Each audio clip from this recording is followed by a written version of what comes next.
Bismillahirrahmanirrahim. Assalamualaikum warahmatullahi wabarakatuh. Jadi hari ini kita akan mengadakan sedikit temu bual bersama responden yang ketiga saya hari ini, iaitu daripada pelajar.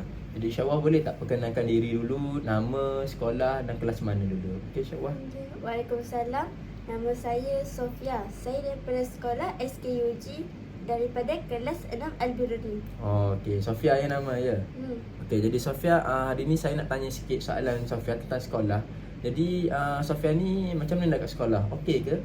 Okey sahaja. Jadi Belajar pun macam biasa-biasa sahaja. Alhamdulillah. Jadi Sofia ada tak dekat sekolah ada kawan-kawan baik, berkawan tak dengan orang-orang lain? Ya, saya berkawan dengan semua orang. Ada Semua pun baik-baik sahaja. ada tak kawan-kawan baik ke? Bestie Kami ke? ada berlima orang. Boleh sebutkan tak nama? Namanya ialah Zahra, Huraya, Aina, Alia dan saya sendiri. Okey, Alhamdulillah. Ada banyak kawan-kawan baik Sofia ya kat sekolah. Jadi saya nak tanya, Sofia ni berkenalan dengan mereka ni sudah lama ke? Adakah Sofia ni sudah kenal mereka punya keluarga, ataupun pernah pergi beraya kat rumah mereka ke, macam mana ke? Ya, daripada darjah 1 daripada darjah 1. Tapi tahun ni baru kami betul-betul rapat. Ada tak daripada kawan-kawan Sofia tu yang mana latar belakang keluarga mereka daripada keluarga B40 ke, M40 ke, T20 ke? Ya, ada yang tidak berkemampuan dan ada juga yang mampu. Oh, okey. Jadi Sofia, saya nak tanya, apakah Sofia okey ke macam berkawan dengan mereka ni, walaupun mereka ni latar belakang mereka daripada keluarga yang berbeza, di mana ada yang daripada keluarga, contoh keluarga petani, ada keluarga daripada keluarga cikgu, ada yang keluarga daripada T20, businessman, macam mana? Ya, saya berkawan dengan semua orang. Tapi saya tak kisah sangat daripada latar belakang sebab semua orang itu sebenarnya sama sahaja.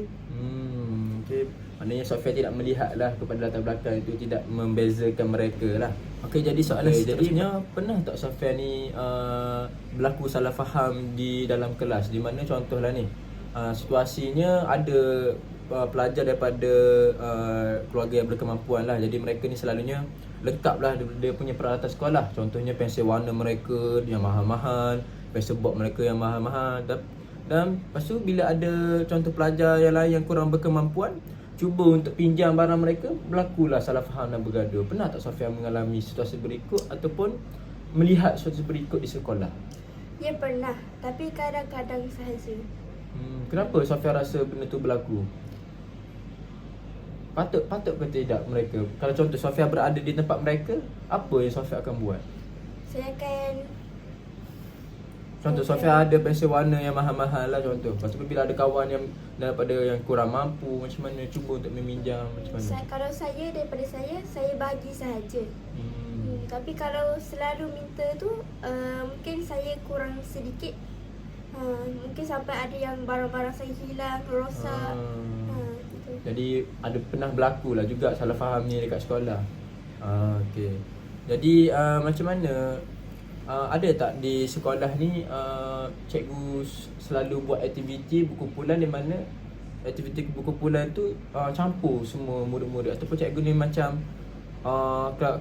macam dah buat dah, okey kumpulan yang ni saja ke cikgu macam campur semua dalam Memang aktiviti? campur semualah. Kadang-kadang cikgu bagi pilihan untuk murid-murid untuk memilih siapa pasangan yang mahu. Okey, faham. Jadi Sofia rasa rakan sebaya daripada latar belakang keluarga berbeza ni, adakah dia memberi pengaruh kepada kita sebagai rakan ni? Contoh apabila Sofia melihat kawan-kawan Sofia yang daripada latar belakang yang berbeza, daripada contoh keluarga yang berkemampuan, yang tak berkemampuan, adakah benda tu memberi pengaruh kepada Sofia itu sendiri? Tidak pun. Sebab saya ada rakan-rakan yang saya rapat sendiri. So, dorang ada yang tidak mampu, ada yang mampu. So, saya pergi je kepada dorang. So, tapi kalau rakan-rakan yang lain yang tidak rapat dengan orang lain, mungkin susah sedikit dorang nak cari partner.